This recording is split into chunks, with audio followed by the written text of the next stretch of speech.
Hello everyone, स्वागत है एक बार फिर से आप सभी साथियों का शिक्षा संकल्प के इस ऑनलाइन यूट्यूब प्लेटफॉर्म पर। कैसे हैं आप सभी साथी? आशा करते हैं कि आप लोग बहुत ही अच्छे होंगे, स्वस्थ होंगे। आप सभी जानते हैं डेली सुबह 11:30 बजे जीके जीएस की स्पेशल क्लास होती है जो कि बीएड एंट्रेंस एग्जाम 2026 के लिए महत्वपूर्ण है। आप किसी भी स्टेट से उस स्टेट के बीएड प्रवेश परीक्षा की तैयारी कर रहे हैं, सुबह 11:30 बजे इस क्लास को करना बिल्कुल मत भूलिएगा। साथियों, यदि आप लोग इन क्लासेस को अटेंड कर रहे हैं, आप लोग जीके जीएस सेगमेंट में बहुत ही कंफर्टेबल फील करेंगे। बहुत बेहतरीन स्कोर होगा आप सभी का। आइए शुरुआत कर लेते हैं बिना किसी देरी के। पूरे धैर्य के साथ अंत तक आप लोग बने रहिएगा और ध्यान रखिएगा हर एक क्वेश्चन का आंसर कमेंट बॉक्स में देते हुए चलिएगा। आइए शुरू करते हैं और ये रहा क्वेश्चन नंबर फर्स्ट आपके स्क्रीन पर। निम्नलिखित में से भारतीय संविधान में धर्मनिरपेक्ष शब्द जो है किस संवैधानिक संशोधन के द्वारा जोड़ा गया था? साथियों, इस क्वेश्चन पर आप लोग डबल स्टार लगा लीजिए। ये सवाल जो है परीक्षा के लिए मोस्ट इंपॉर्टेंट है। तो यहाँ पर भाई जो भी साथी जा रहे हैं 42वां संविधान संशोधन 1976 पर, वो बिल्कुल राइट हो जाएंगे। ऑप्शन नंबर बी आपका करेक्ट हो जाएगा। साथियों, अगर हम बात करें 42वें संविधान संशोधन 1976 की, तो इसके द्वारा जो है भारतीय संविधान की प्रस्तावना में 3 शब्द जोड़े गए थे। एक आपका था समाजवादी, दूसरा आपका था धर्मनिरपेक्ष और तीसरा आपका जो है कौन सा शब्द था? अखंडता। ठीक है, तो ध्यान रखिएगा 42वें संविधान संशोधन 1976 के द्वारा भारतीय संविधान की प्रस्तावना में 3 शब्द जोड़े गए थे, समाजवादी, धर्मनिरपेक्ष, अखंडता। तो इन तीनों शब्दों को आप लोग रट लीजिएगा, बहुत ही इंपॉर्टेंट है। और साथियों, जो 42वां संविधान संशोधन 1976 है, इसे जो है मिनी कॉन्स्टिट्यूशन यानी लघु संविधान भी कहा जाता है। ये भी पॉइंट आप लोग ध्यान रखिएगा। तो जो भी साथी जा रहे हैं ऑप्शन नंबर बी पर, वो बिल्कुल यहाँ पर राइट हो जाएंगे। अगला सवाल देखिए, निम्नलिखित में से 1857 के प्रथम स्वतंत्रता संग्राम का तत्कालिक कारण जो है क्या माना जाता है?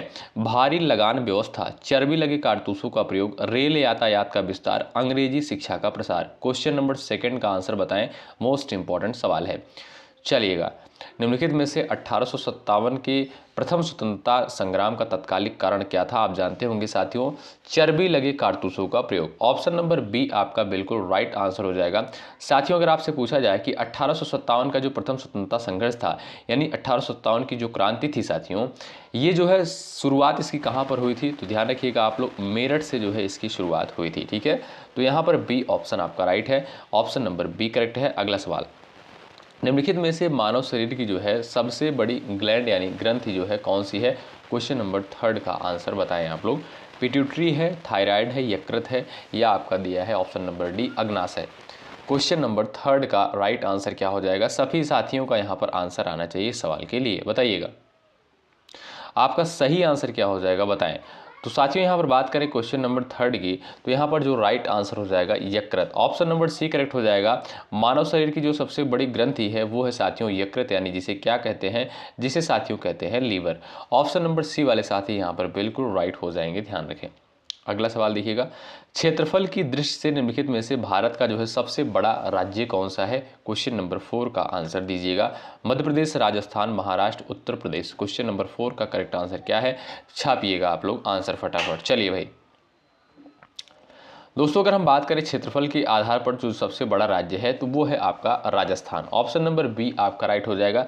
साथियों, अगर आपसे पेपर में प्रश्न पूछेगा तो पहले नंबर पर देखा मध्य प्रदेश, लेकिन साथियों मध्य प्रदेश आपका सही ऑप्शन नहीं होगा। ध्यान रखिएगा, जो सबसे अधिक क्षेत्रफल वाला राज्य है वो है साथियों आपका राजस्थान। बी ऑप्शन राइट हो जाएगा। और सबसे अधिक जनसंख्या वाला राज्य कौन सा है? वो है साथियों आपका उत्तर प्रदेश। ठीक है, अगला सवाल ये रहा, भारतीय संविधान में दिए गए नीति निर्देशक तत्वों का मुख्य उद्देश्य निम्नलिखित में से किससे संबंधित है? राजनीतिक लोकतंत्र, सामाजिक एवं आर्थिक लोकतंत्र, न्यायिक स्वतंत्रता, संघीय शासन व्यवस्था। बताइए क्वेश्चन नंबर 5 का राइट आंसर क्या हो जाएगा, बताएं। चलिएगा साथियों, यदि आप देखेंगे जो नीति निर्देशक तत्व है, इनका उद्देश्य क्या है? इनका उद्देश्य है लोक कल्याणकारी राज्य की स्थापना करना, यानी सामाजिक एवं आर्थिक लोकतंत्र। ऑप्शन नंबर बी आपका जो दिया है बिल्कुल करेक्ट आंसर हो जाएगा। बात करें साथियों, अगर यहाँ पर हम लोग राज्य के नीति निर्देशक तत्व की अवधारणा जो है कहाँ से ली गई है, तो ये अवधारणा साथियों आयरलैंड के संविधान से ली गई है। और इसका उल्लेख जो है भारतीय संविधान के भाग 4 में यदि आप देखेंगे तो इसका उल्लेख मिलता है। अनुच्छेद अगर आपसे पूछे तो 36 से 51 कहेंगे, अगर आपसे भाग पूछे तब आप कहेंगे भाग 4 में। ठीक है, तो यहाँ पर भाई जो भी दोस्त जा रहे हैं ऑप्शन नंबर बी पर वो बिल्कुल राइट हो जाएंगे। ऑप्शन नंबर बी करेक्ट है। सवाल नेक्स्ट है, निम्नलिखित में से अलाउद्दीन खिलजी द्वारा बाजार नियंत्रण व्यवस्था लागू करने का प्रमुख उद्देश्य क्या था? क्वेश्चन नंबर 6 का आंसर बताएं। चलिएगा, निम्नलिखित में से अलाउद्दीन खिलजी द्वारा बाजार नियंत्रण व्यवस्था लागू करने का जो है प्रमुख उद्देश्य क्या था? व्यापार को प्रोत्साहित करना, सैनिक व्यवस्था को सुदृढ़ बनाना, कर प्रणाली में सुधार करना, मुद्रा प्रणाली में जो है सुधार करना।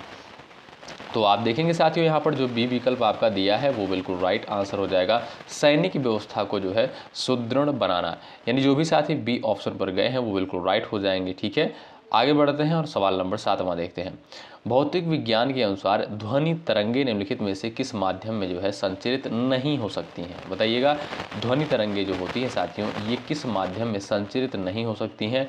ठोस में, द्रव में, गैस में और आपका निर्वात दिया है। क्वेश्चन नंबर 7 का राइट आंसर बताएं। चलेगा, सही उत्तर क्या हो जाएगा? सभी साथियों का यहाँ पर आंसर आना चाहिए। चलिएगा, सभी साथी आंसर करिएगा। यहाँ पर आपका करेक्ट आंसर क्या हो जाएगा बताएं।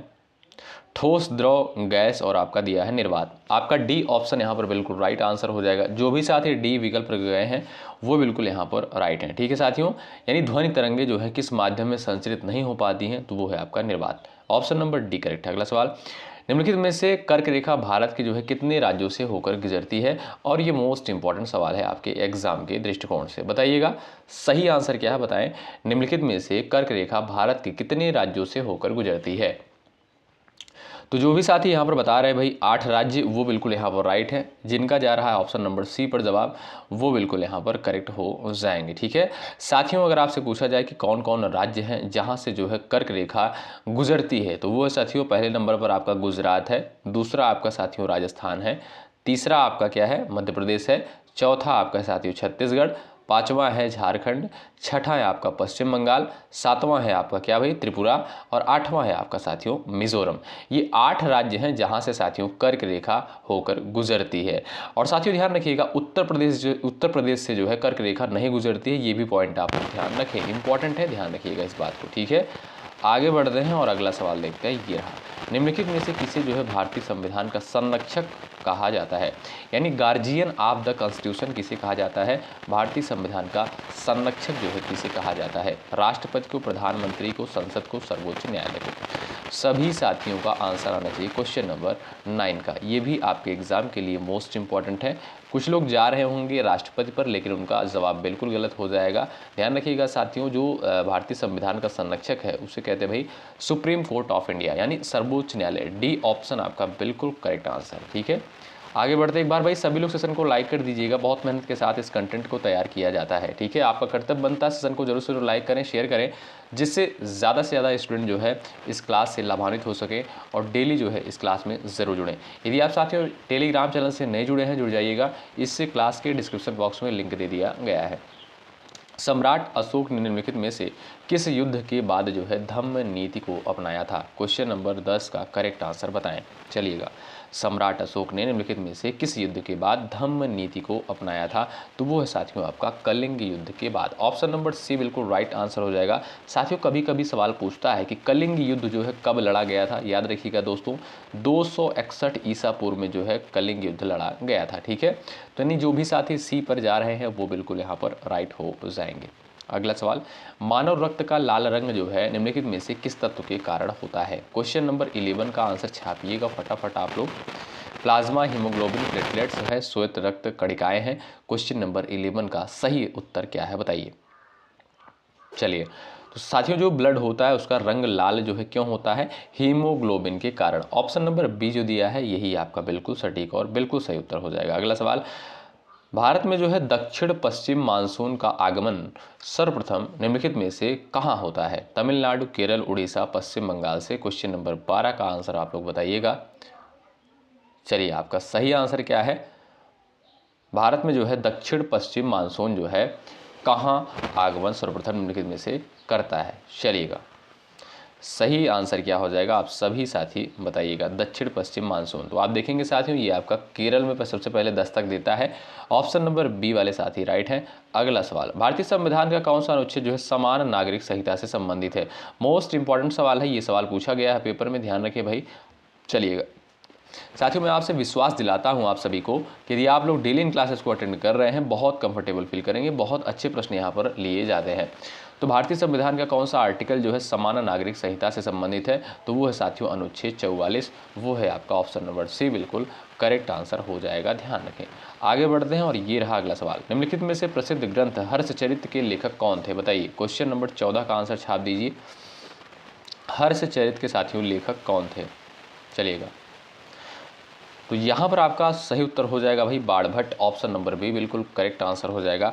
और साथियों बाणभट्ट जो है ये हर्षवर्धन के, ध्यान रखिएगा, हर्षवर्धन के दरबारी कवि थे। कभी कभी सवाल पूछ लेता है कि हर्षवर्धन के दरबारी कवि कौन थे, तो आप कहिएगा बाणभट्ट, ठीक है। और बाणभट्ट के द्वारा ही हर्षचरित पुस्तक लिखी गई है, ठीक है। तो ऑप्शन नंबर बी वाले साथी यहाँ पर बिल्कुल राइट हो जाएंगे। अगला सवाल देखिए, विद्युत धारा की एसआई इकाई में निम्नलिखित में से जो है कौन सी है, बताइएगा। ये एसआई मात्रक जो है कौन सा हो जाएगा विद्युत धारा का, फटाफट बताइए। क्वेश्चन नंबर 15 का आंसर वोल्ट है, ओम है, एम्पियर और आपका दिया है जूल। क्वेश्चन नंबर 15 का राइट आंसर बताएं।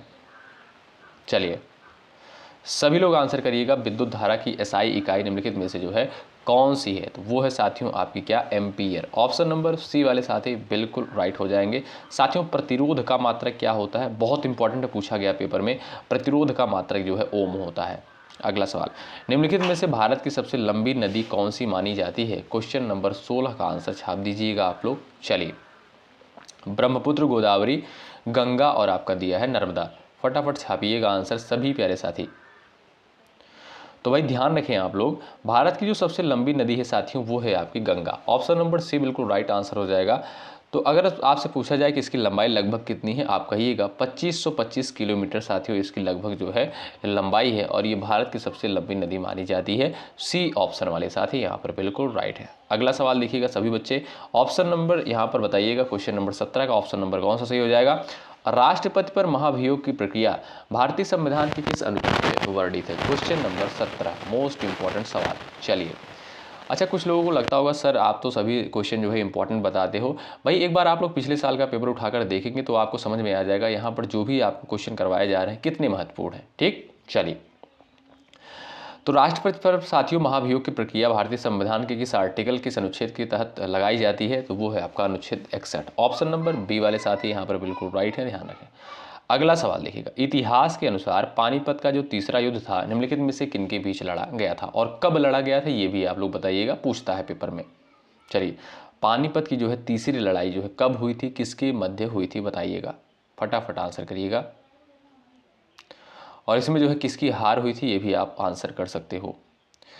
साथियों यहाँ पर आपका सही आंसर हो जाएगा मराठा और अहमद शाह अब्दाली के मध्य जो है पानीपत का जो है तीसरा युद्ध हुआ था। कब, 1761 में हुआ था। और इसमें हार किसकी हुई थी साथियों, मराठा की हार हुई थी और अहमद शाह अब्दाली की जो है जीत हुई थी, ठीक है। तो यहाँ पर साथियों आप देखेंगे ऑप्शन नंबर सी बिल्कुल राइट आंसर है। अगला सवाल, निम्नलिखित में से विटामिन डी की कमी से जो है कौन सा रोग होता है। चलिए क्वेश्चन नंबर 19 है, विटामिन डी की कमी से जो है कौन सा रोग होता है। चलिएगा तो भाई जो भी साथी यहाँ पर जा रहे हैं रिकेट्स पर वो बिल्कुल राइट हो जाएंगे। साथियों इसमें क्या होता है, इसमें जो है हड्डियाँ टेढ़ी हो जाती हैं, ठीक है। हड्डियाँ जो है इसमें क्या होता है, इसमें जो है साथियों कमज़ोर पड़ जाती हैं, हड्डियाँ टेढ़ी हो जाती हैं और ज़्यादातर देखने को मिलता है बच्चों में, ठीक है। ऑप्शन नंबर बी बिल्कुल राइट आंसर हो जाएगा, ध्यान रखें। अगला सवाल देखिएगा, काली मिट्टी मुख्य रूप से निम्नलिखित में से किस फसल की खेती के लिए उपयुक्त मानी जाती है। क्वेश्चन नंबर 20 स्क्रीन पर है, चावल, गेहूँ, कपास, जूट। चलिएगा काली मिट्टी मुख्य रूप से निम्नलिखित में से किस फसल की खेती के लिए उपयुक्त मानी जाती है, तो वो है साथियों आपकी कपास। ऑप्शन नंबर सी करेक्ट हो जाएगा। कपास की खेती के लिए जो सबसे बेहतरीन मिट्टी है साथियों वो है आपकी कौन सी, काली मिट्टी है, ठीक है। यहाँ पर आपका सी विकल्प बिल्कुल सही आंसर होगा। अगला सवाल देखिएगा, भारतीय लोकतांत्रिक व्यवस्था के अंतर्गत लोकसभा का अधिकतम कार्यकाल निम्नलिखित में से कितने वर्षों का होता है। 21 का आंसर छापिए। चलिए भाई 21 का राइट आंसर क्या हो जाएगा, सभी साथी प्रयास करिएगा। तो बात करें साथियों अगर हम लोकसभा की, तो ये जो है इसको क्या बोलते हैं, इसे निम्न सदन कहा जाता है, ये भी इंपॉर्टेंट है। इसे निम्न सदन बोलते हैं और लोकसभा को जो है उच्च सदन कहा जाता है। सॉरी, लोकसभा को निम्न सदन कहते हैं, राज्यसभा को जो है उच्च सदन कहा जाता है। और लोकसभा के जो सदस्यों का कार्यकाल होता है साथियों वो 5 वर्ष होता है, और राज्यसभा के सदस्यों का कार्यकाल जो होता है वो आपका 6 वर्ष होता है। अगला सवाल देखिए, दक्षिण भारत के चोल प्रशासन की सबसे प्रमुख विशेषता निम्नलिखित में से कौन सी थी? क्वेश्चन नंबर 22 का राइट आंसर क्या है बताएं? पूर्व केंद्रीकृत शासन व्यवस्था, सुदृढ़ ग्राम स्वशासन प्रणाली, सामंतवादी शासन व्यवस्था, जागीरदारी प्रथा। बताइए, दक्षिण भारत के चोल प्रशासन की सबसे प्रमुख विशेषता निम्नलिखित में से कौन सी थी? तो वो है साथियों आपकी कौन सी? सुदृढ़ ग्राम स्वशासन प्रणाली। ऑप्शन नंबर बी वाले साथी यहाँ पर बिल्कुल राइट हो जाएंगे। अगला सवाल देखें सभी बच्चे, रसायन विज्ञान के अनुसार जल का जो है रासायनिक सूत्र क्या होता है? ये तो भाई सबको पता होगा, ठीक है, सबको पता होगा। मुझे जहां तक लगता है ऐसा कोई स्टूडेंट नहीं होगा जिन्हें नहीं पता होगा जल का रासायनिक सूत्र। आप देखेंगे साथियों, जल का जो रासायनिक सूत्र होता है इसमें हाइड्रोजन के जो है 2 तत्व होते हैं, और आपके जो है ऑक्सीजन के कितने अणु होते हैं? ऑक्सीजन के जो है इसमें 1 अणु होते हैं, यानी H2O जो होता है साथियों ये आपका जल का रासायनिक सूत्र होता है। ऑप्शन नंबर ए वाले साथी राइट है। अगला सवाल, भारत का मानक समय यानी इंडियन स्टैंडर्ड टाइम निम्नलिखित में से किस देशांतर रेखा पर आधारित है? बताइए। चलिए सही उत्तर क्या हो जाएगा एक बार कोशिश करिएगा, चलिएगा। और साथियों ये देशांतर जो है कहाँ से, उत्तर प्रदेश में कहाँ से गुजरती है ये भी आप लोग बता सकते हो। आप देखेंगे साथियों यहाँ पर जो 82 डिग्री 30 मिनट दिया है पूर्वी देशांतर, यही आपका बिल्कुल राइट आंसर हो जाएगा। और ये कहाँ से गुजरती है? उत्तर प्रदेश के मिर्ज़ापुर से। कहाँ से? उत्तर प्रदेश के मिर्ज़ापुर से। ऑप्शन नंबर सी आपका राइट है। भारतीय संविधान के अंतर्गत वर्तमान में मौलिक कर्तव्यों की कुल संख्या कितनी है? क्वेश्चन नंबर 25 का राइट आंसर बताइए। चलिएगा, मौलिक कर्तव्य की अगर हम साथियों बात करें तो यहाँ पर आपका सी ऑप्शन राइट हो जाएगा। वर्तमान समय में जो है 11 मौलिक कर्तव्य हैं, और मौलिक कर्तव्य का उल्लेख साथियों संविधान के भाग 4 क में किया गया है, 4 क में। और अनुच्छेद पूछे तब अनुच्छेद 51 का कहिएगा, ठीक है। और मौलिक कर्तव्य साथियों लिया कहाँ से गया है? ये किस संविधान से? तो साथियों रूस के संविधान से ग्रहण किया गया है, ये भी पॉइंट ध्यान रखें। अगला सवाल देखिए, जो पॉइंट एग्जाम में पूछा जाता है वहाँ से वो सारे फैक्ट को मैं आपको बता दे रहा हूँ, ठीक है। तो भारतीय राष्ट्रीय कांग्रेस की स्थापना जो है निम्नलिखित में से किस वर्ष की गई थी? 26 का आंसर बता दीजिए। और किसके द्वारा करी गई थी ये भी आप लोग बताइएगा साथियों। चलिएगा आंसर बताइए। तो ये भारतीय राष्ट्रीय कांग्रेस की स्थापना जो है 28 दिसंबर 1885 को करी गई थी साथियों। कहाँ पर? महाराष्ट्र में करी गई थी। और किसके द्वारा करी गई थी? A.O. ह्यूम के द्वारा। किसके द्वारा? A.O. ह्यूम के द्वारा जो है इसकी स्थापना करी गई थी। अगला सवाल ये रहा, मानव शरीर की संरचना के अनुसार मानव हृदय के जो है कुल कितने कक्ष होते हैं, कुल कितने चैम्बर्स होते हैं? क्वेश्चन नंबर 27 का राइट आंसर बताइए। 2, 3, 4, 5। चलिए सही उत्तर क्या हो जाएगा आपका बताइएगा, यहाँ पर राइट आंसर क्या हो जाएगा? तो भाई जो भी साथी यहाँ पर गए हैं ऑप्शन नंबर यहाँ पर भाई सी पर, वो बिल्कुल राइट हो जाएंगे। 4, ठीक है। इसमें साथियों 2 आपके अलिंद होते हैं और 2 आपके क्या होते हैं? निलय होते हैं, ठीक है। तो यानी ओवरऑल 4 जो है चैम्बर होते हैं। ऑप्शन नंबर सी वाले साथी राइट है। अगला सवाल, पश्चिमी घाट पर्वतमाला की सर्वोच्च चोटी निम्नलिखित में से कौन सी है? 28 का आंसर बताइए। चलिए, पश्चिमी घाट पर्वतमाला की सर्वोत्तम चोटी जो है कौन सी हो जाएगी? बहुत इंपॉर्टेंट है, आप ध्यान रखें। ऑप्शन नंबर आपका Anamudi, option number B correct हो जाएगा। पेपर में ये भी सवाल आ चुका है साथियों। अगला सवाल ये रहा स्क्रीन पर, भारतीय संविधान के अनुसार वित्त आयोग की नियुक्ति निम्नलिखित में से जो है कौन करता है? बताइए, वित्त आयोग की नियुक्ति साथियों किसके द्वारा करी जाती है? छाप दीजिएगा आंसर।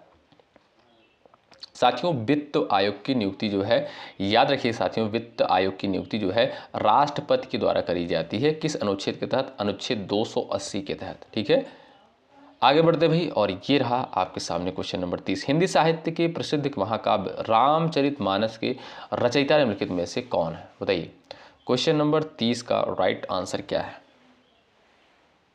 चलिएगा, और ये किस भाषा में लिखी गई है ये भी आप लोग बता सकते हो साथियों, इंपॉर्टेंट है। तो भाई रामचरितमानस किसके द्वारा लिखी गई? तुलसीदास जी के द्वारा। ऑप्शन नंबर बी करेक्ट है। किस भाषा में? आप देखेंगे साथियों अवधि में लिखा गया है। किसमें? अवधि में लिखा गया है, याद रखिएगा। अगला सवाल, पर्यावरण प्रदूषण के संदर्भ में अम्लीय वर्षा का मुख्य कारण निम्नलिखित में से क्या है? कार्बन मोनोऑक्साइड, सल्फर डाइऑक्साइड एवं नाइट्रोजन डाइऑक्साइड, ऑक्सीजन है, मीथेन है। यहाँ पर आपका सही आंसर क्या हो जाएगा बताएं। तो जो भी साथी यहाँ पर जा रहे हैं सल्फर डाइऑक्साइड एवं नाइट्रोजन डाइऑक्साइड, ओ बिल्कुल राइट है, ऑप्शन नंबर बी करेक्ट है। भारतीय संविधान की 8वीं अनुसूची निम्नलिखित में से किससे संबंधित है? 32 का आंसर बताइएगा। 8वीं अनुसूची का संबंध किससे है? राज्यों की सूची, कर एवं वित्त व्यवस्था, अनुसूचित भाषाएं, चुनाव प्रणाली दिया है। 32 का आंसर क्या हो जाएगा? साथियों देखिएगा, अभी बीएड एंट्रेंस एग्जाम के लिए और भी क्लासेस आपको प्रोवाइड की जाएंगी, तो आप लोग धैर्य रखिएगा थोड़ा सा, ठीक है। सारी चीज़ें आपको दी जाएंगी, बस आप लोग पेशेंस के साथ बने रहिएगा। बात करें साथियों 8वीं अनुसूची की, तो इसके अंतर्गत आप देखेंगे साथियों भाषाओं का वर्णन किया गया है। किसका भाई? भाषाओं का वर्णन किया गया है, ठीक है। ऑप्शन नंबर सी वाले साथी राइट हैं। भारत छोड़ो आंदोलन 1942 का प्रस्ताव निम्नलिखित में से किस स्थान पर पारित किया गया था? भारत छोड़ो आंदोलन की बात करें साथियों, तो ये जो है आपका 1942 में, ठीक है। कहाँ से? Option number C, Mumbai. Option number C right हो जाएगा, ठीक है भाई। और इस आंदोलन की शुरुआत आप जानते हैं साथियों महात्मा गांधी के द्वारा करी गई थी। भौतिक विज्ञान के अनुसार पृथ्वी पर गुरुत्वाकर्षण बल मुख्य रूप से निम्नलिखित में से किस पर निर्भर करता है? 34 का आंसर बताइए। चलिए, भौतिक विज्ञान के अनुसार पृथ्वी पर गुरुत्वाकर्षण बल मुख्य रूप से निम्नलिखित में से किस पर निर्भर करता है? तो वो साथियों आपका द्रव्यमान पर यानी मास पर। ऑप्शन नंबर आपका यहाँ पर सी जो दिया है राइट आंसर हो जाएगा, यानी अधिक द्रव्यमान बराबर अधिक गुरुत्वाकर्षण बल। अगला सवाल, भूगोल के अनुसार हिमालय पर्वत निम्नलिखित में से किस प्रकार का पर्वत है? ये साथियों किस प्रकार का पर्वत है आप लोग बताइएगा, छाप दीजिएगा आंसर भाई। ब्लॉक पर्वत है, ज्वालामुखी पर्वत है, वलित पर्वत है या अवशिष्ट पर्वत है? तो आप देखेंगे साथियों ऑप्शन नंबर सी वाले साथी राइट है।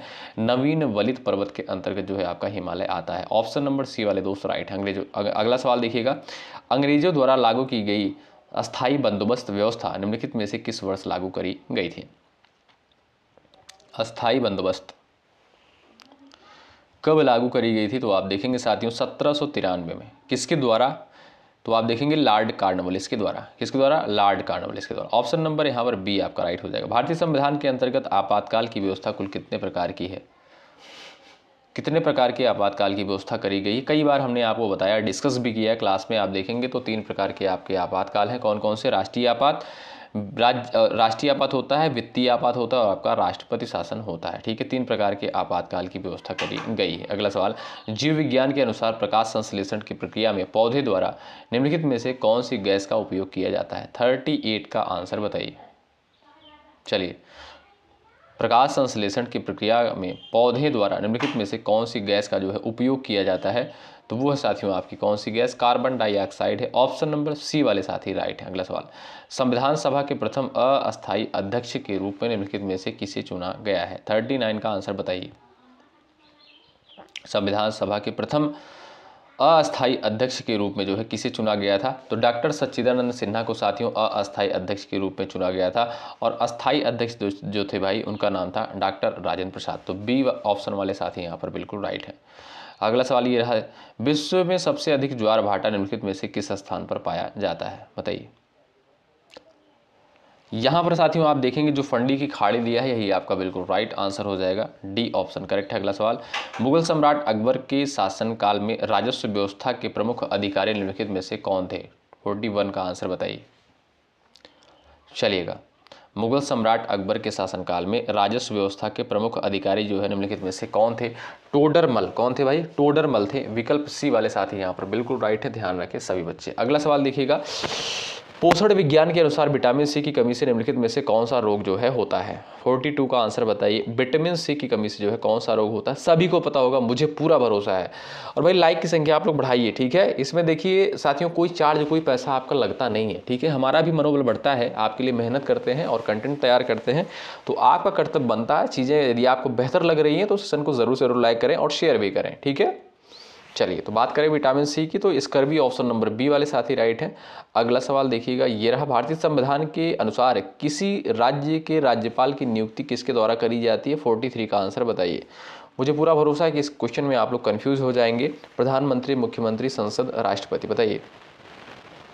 साथियों किसी राज्य के राज्यपाल की नियुक्ति जो है किसके द्वारा करी जाती है? तो ध्यान रखें, इंपॉर्टेंट सवाल है परीक्षा के लिए, तो वो साथियों आपके राष्ट्रपति। ऑप्शन नंबर डी करेक्ट है, राष्ट्रपति के द्वारा राज्यपाल की नियुक्ति की जाती है। भारत में सर्वाधिक वार्षिक वर्षा प्राप्त करने वाला स्थान निम्नलिखित में से जो है कौन सा है? बताइए, फटाफट छापिएगा आंसर। तो वो है साथियों आपका मानसिन राम। ऑप्शन नंबर डी करेक्ट है। आगे बढ़ते हैं, अगला सवाल ये। प्राचीन भारतीय साहित्य के अनुसार वेदों की कुल संख्या कितनी है? अब बताइए साथियों। अच्छा, एक बात और ध्यान रखिएगा आप लोग, साथियों वेद से जो है हर साल पेपर में सवाल बनता है, ठीक है। वेद से जो है हर साल सवाल बनता है। कभी पूछ लेगा कितने वेद हैं, सब पूछ लेगा सबसे प्राचीन वेद कौन है, और संगीत का आदि ग्रंथ किसे कहा जाता है। इस तरीके से साथियों पेपर में जो है सवाल पूछा जाता है। तो आप जानते होंगे भाई 4 आपके वेद हैं, कौन कौन से? ऋग्वेद, यजुर्वेद, सामवेद और आपका अथर्ववेद है, ठीक है। और ऋग्वेद को साथियों सबसे प्राचीनतम वेद कहते हैं। सामवेद को जो है वेद का आदि ग्रंथ कहा जाता है, ठीक है। वेदों का जो है आदि ग्रंथ, संगीत का आदि ग्रंथ कहते हैं किसे भाई? सामवेद को। ध्यान रखिएगा, साम का अर्थ ही होता है साथियों गायन करना। भारतीय संविधान के अंतर्गत मौलिक अधिकारों का निलंबन निम्नलिखित में से किस आपातकाल में किया जाता है? चलिएगा, इसका आंसर करिएगा आप लोग। मौलिक अधिकारों का निलंबन जो है किस आपातकाल के दौरान किया जाता है? तो राष्ट्रीय आपातकाल के दौरान, ठीक है। और राष्ट्रीय आपातकाल किस अनुच्छेद के अंतर्गत है साथियों? ये आपका अनुच्छेद 352 के तहत है। अगला सवाल, भारतीय शासन प्रणाली को निम्नलिखित में से किस प्रकार का संघीय ढांचा माना जाता है? 47 का आंसर बताइए। चलिएगा, पूर्ण संघीय है, एकात्मक है, अर्ध संघीय है, और यहाँ पर दिया परिसंघीय। सही आंसर क्या हो जाएगा? आप देखेंगे साथियों यहाँ पर जो आपका अर्ध संघीय दिया है ये आपका बिल्कुल राइट आंसर हो जाएगा। अगला सवाल, महात्मा गांधी द्वारा किया गया दांडी मार्च निम्नलिखित में से किस आंदोलन से संबंधित था? बताइए, 48 का आंसर बताइएगा। दांडी मार्च जो है किस आंदोलन से संबंधित था? तो ये आपका नमक सत्याग्रह से। ऑप्शन नंबर बी वाले साथी राइट हैं। अगला सवाल, पृथ्वी की वायुमंडल में सर्वाधिक मात्रा में पाई जाने वाली गैस निम्नलिखित में से कौन सी है? 49 का आंसर बताइए। चलिए भाई छापिएगा फटाफट आंसर आप लोग। आप देखेंगे साथियों वायुमंडल में जो सबसे अधिक गैस पाई जाती है उसका नाम क्या? नाइट्रोजन है। कितना? 78% पाई जाती है। विकल्प आपका यहाँ पर सी वाले बिल्कुल राइट हो जाएंगे। ऑक्सीजन की बात करें, ऑक्सीजन देखेंगे तो आपका 21% पाई जाती है। कार्बन डाइऑक्साइड की बात करें 0.03% आपका ये पाई जाती है, ठीक है। आगे बढ़ते सभी बच्चे देखेंगे, और भाई इसका आंसर आप लोग करिएगा। सभी साथी जानते हो कि लास्ट क्वेश्चन का आंसर आपको देना होता है। भारत में सर्वोच्च न्यायालय की स्थापना निम्नलिखित में से किस अधिनियम के अंतर्गत की गई थी? क्वेश्चन नंबर 50 का आंसर आप लोग जरूर करिएगा। जो भी साथी सबसे पहले आंसर करेंगे उनका आंसर कमेंट बॉक्स में पिन कर दिया जाएगा। ये क्लास आपको कैसी लगी जरूर बताएं। डेली साथियों ये आपके जो 50 सवाल करवाए जाते हैं इसको आप लोग जरूर से जरूर कवर करिएगा। मोस्ट इंपॉर्टेंट क्वेश्चन होते हैं। आप लोग देखिए, मैं ये नहीं कहता हूं कि आप हमारे ऊपर ट्रस्ट करिए, विश्वास करिए। देखिए आज का ये जो जमाना चल रहा है साथियों, यूट्यूब की दुनिया है, बहुत सारे शिक्षक हैं, बहुत सारे टीचर जो हैं यूट्यूब पर प्रोवाइड करते हैं कंटेंट। लेकिन आप देखिएगा सबसे पहले आपका काम क्या है? आपका काम है सबसे पहले आप खुद मूल्यांकन करिए। मूल्यांकन कैसे करेंगे? आप लोग पिछले साल का पेपर देखिए, तब आपको चीज़ें क्लियर होंगी कि हाँ यहाँ पर जो चीज़ें हमें प्रोवाइड की जा रही हैं कहीं ऐसा तो नहीं है कि बहुत टफ लेवल की चीज़ें हमें दी जा रही हैं, कहीं ऐसा तो नहीं है बहुत ही सिंपल चीज़ें हमको दी जा रही हैं। देखिए जो पेपर होता है साथियों वो आपका जो है बहुत ज़्यादा हाई लेवल का क्वेश्चन नहीं पूछा जाता है, सामान्य से प्रश्न पूछे जाते हैं। आप लोग पेपर एक बार उठाकर देखिए तब आपको चीज़ें क्लियर हो जाएंगी। अगर आपको पेपर नहीं मिलता है तो हमारे चैनल पर जो है वीडियो अपलोड है, आप लोग सर्च करिएगा, मिल जाएगा आपको, सभी वीडियो यहाँ पर मिल जाएगा और नया भी आपको यहाँ पर करवाया जाएगा, ठीक है। नई वीडियो भी आपको प्रोवाइड की जाएगी पिछले साल के प्रश्न पत्रों की, उसके लिए आप लोग टेंशन फ्री रहिए, ठीक है। चलिए मिलते हैं आपसे अगली क्लास में। सभी साथी इस चैनल पर जुड़ जाएंगे, डिस्क्रिप्शन बॉक्स में टेलीग्राम का लिंक दिया है, जुड़ जाइएगा, ठीक है। मिलते हैं आपसे अगली क्लास में, तब तक के लिए जय हिंद जय भारत। आप लोग अपना ख्याल रखें, मेहनत के साथ तैयारी में लगे रहें। शुक्रिया।